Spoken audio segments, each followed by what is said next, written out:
Thanks for listening this afternoon. You're tuned to Ben Fordham on 2GB. The phone number to call, 131873. You can drop me an email anytime, ben@2gb.com. We've been following the push and the debate quite closely towards the use of medicinal cannabis for people who desperately need it. Many years ago, I had the opportunity to put a story together for Channel 9 which saw me meet a lot of families. And, you know, the people who are not from central casting, I mean, when you think about marijuana, you're not thinking about elderly couples, for example. I mean, there was this one couple that I remember very well who had never, ever touched a cigarette in their life. All of a sudden, the wife has got a debilitating form of cancer, and the husband discovers that marijuana allows her all of a sudden to develop an appetite. So this lady who was shrinking away and wasting away all of a sudden gets an appetite, a little bit more meat on the bone, and the energy to be able to fight the cancer. And I received an email recently from a lady by the name of Lynn. She says, "Thank you for putting a fire under the government to get on with making cannabis medicines available to those suffering. We hear from people every day, desperate to try cannabis to alleviate their pain or symptoms. Our 24-year-old son, Jeremy, suffers from severe uncontrolled epilepsy and has an acquired brain injury.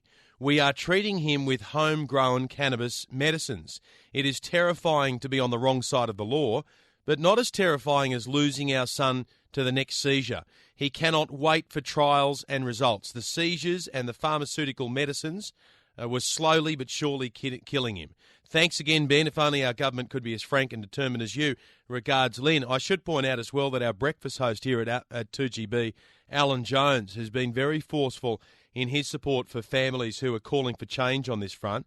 And Lynn has also sent us a YouTube video of Jeremy's story that we will put up on 2gb.com shortly. The video shows that Lynn tried everything to help Jeremy, from all sorts of different drugs to a nerve stimulator, but they all failed. The drugs weren't working, and Jeremy was suffering some horrific injuries as a result of these uncontrollable seizures, because when he's thrashing about, well, his body is injured. And that's when Lynn decided to take matters into her own hands. She started growing cannabis in her backyard to treat Jeremy. And now Lynn says he's healthier and happier than ever. I thought it would be good for us to have a yarn to Lynn to hear firsthand from the mother of a young man who's benefiting from this medicine. And Lynn is on the line right now. Lynn, good afternoon. How are you going, Ben? I'm all right. How's Jeremy? He's doing really well. As you said, the cannabis therapy for Jeremy has been remarkable. When did you start treating Jeremy with cannabis? We started treating him last July after our neurologist suggested that we add a cocktail of sedative-type medications to his anticonvulsants to help with insomnia and behaviour that were side effects from the anticonvulsants. And we refused and said, no, look, we're going to try cannabis first, which we did. People will be able to see on this video, in fact, it's up on the website now, 2gb.com. Just explain, when he has a severe seizure, explain what happens to him. Okay, well, possibly the biggest issue for Jeremy is that when he's in the initial stages of his seizure, he loses his muscle tone, so he will automatically sort of just drop to the floor. So with these types of seizures, we have to stay very close to Jeremy, and we don't always get to him, as you can see from the injuries on the video. It's quite dramatic and very painful for Jeremy often. And he's had thousands of those seizures over the years. So what kind of injuries has he sustained as a result of the seizures? Well, a lot of cuts and abrasions. He's needed stitches to his chin probably, 5 or 6 times. He has a completely fused shoulder. His shoulder just wore out, and we had to have that fused. So he's got very limited range of movement in that arm. And keep in mind here, this is on top of the epilepsy. Yeah. You know, it's as a result of the epilepsy, but he's also got epilepsy to deal with, as well as all of those injuries that result from the seizures. That's right. And I often explain it to people, like, it's a perpetual life of grief and guilt, and it's a harrowing thing for a family to deal with. We've got 2 younger boys as well, and they've suffered over the years watching their brother be injured. You know, they've helped with, holding his chin together when it's gaping open from an injury, and so it's been a long battle for all of us. All right. How does he consume the cannabis?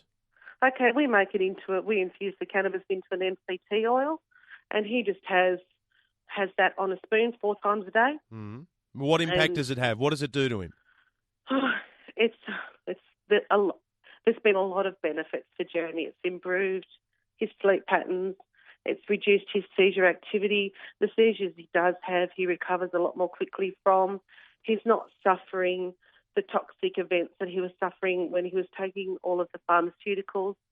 So he, 4 or 5 times a week, he'd be wandering around the house vomiting and blurred vision and ataxic, and all of that stopped. And so the other pharmaceuticals, have they been reduced as a result of the use of the cannabis? Yeah, we've managed to reduce over 2/3 of his anticonvulsants. And what about side effects? What about side effects involved with the cannabis? None. None? There are none. And we've never been able to give Jeremy a medicine that comes side effect free. Mm. Do you notice any change in his behaviour? I'm just intrigued out of interest. I mean, the stereotypical behaviours that we might associate with people smoking marijuana, do you notice any of that kind of stuff in his behaviour? Not with Jeremy. I mean, Jeremy's been legally stoned for 17 years. Let's face it. Mm. You know, like the anticonvulsants are mind-altering drugs. So we're not seeing anything as severe with the cannabis as we did with the pharmaceuticals. You would be cheering on the politicians at the moment who are trialling medicinal cannabis and obviously encouraging them to get the show on the road and to be able to get the medicine to the patients who need it as soon as possible. Absolutely, absolutely. And trials, you know, yes, they seem to be important. You know, our politicians want that to happen, but that should not mean that people don't get the help they need now to stop the suffering. Lots of people can't wait. What about this couple, Barry and Joy Lambert, who donated $33 million to fund medicinal cannabis research at Sydney University? What a tremendous gift. Absolutely remarkable, isn't it? And I mean, they've seen firsthand the suffering. You know, their granddaughter suffers from uncontrolled epilepsy. So, you know, I'm hopeful that money will be put to really good use, and that Australia can start moving forward now.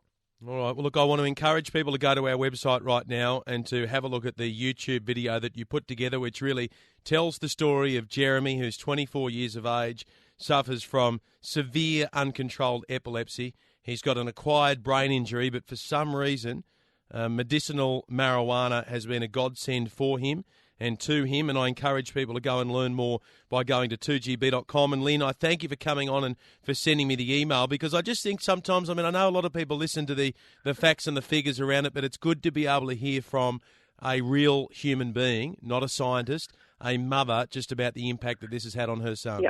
Yeah, thanks, Ben. And it's just medicine at the end of the day. It is. It's just medicine. You keep on doing what you're doing, Lynn. Great to talk to you, and pass on our best to Jeremy. Will do. Thanks so much, Ben. Okay, 131873. If you had any question marks or any queries or any concerns about it, I hope that alleviates some of them, because you've got a young bloke who's in desperate need of some medicine, and this is the one that works. I mean, the other stuff has an impact as well, but this stuff has a better result than anything else that's been taken before. It's natural, of course. It's a plant. And a lot of his pharmaceutical medication has been replaced, about 2/3 of them, as a result of the use of medicinal marijuana. And it all started because Lynn started growing the stuff in the backyard to help her son. And I think most parents would do the same. You're listening to Ben Fordham on 2GB. The number to call, 131873. And I would encourage you to go to 2gb.com right now in this ad break and have a look at the video which tells the story of Jeremy.